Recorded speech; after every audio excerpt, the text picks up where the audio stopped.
Have you ever faced a challenge while coding in Go, only to hit a wall with nested maps? It can be really confusing, right? If that sounds like you, stick around because today we're diving into the world of nested maps in Golang. I totally get it. You write your code, it runs fine, and then suddenly it doesn't work as expected. Many developers have been there, and it's one of the more common frustrations in programming.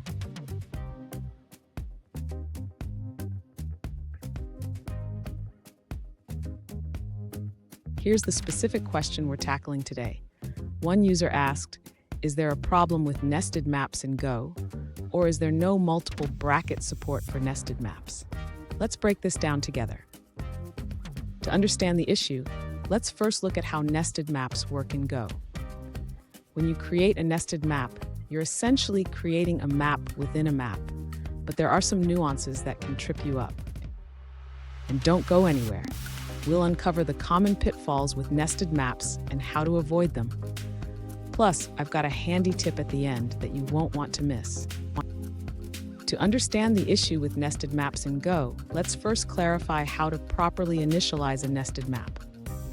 The user needs to create the outer map and then initialize the inner maps before assigning values. Next, the user should assign values to the inner maps. This is crucial because if the inner maps are not initialized, attempting to assign a value will result in a runtime error. Now let's print the data structure to see the results. The user can use the println function to display the contents of the nested map. Finally, the user should run the program to verify that it works as expected. If everything is set up correctly, the output will show the nested map with the assigned values. Fun fact, did you know that Go was designed to make programming easier and more efficient? But even the best languages have their quirks, and nested maps can be one of them.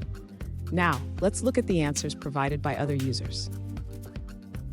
An alternative solution provided by a user involves using a nested map with the interface type.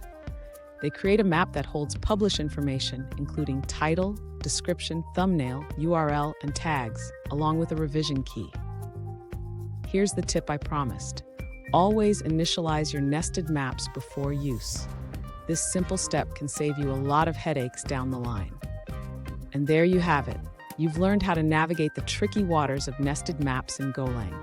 If you found this helpful, give us a thumbs up and subscribe for more coding tips.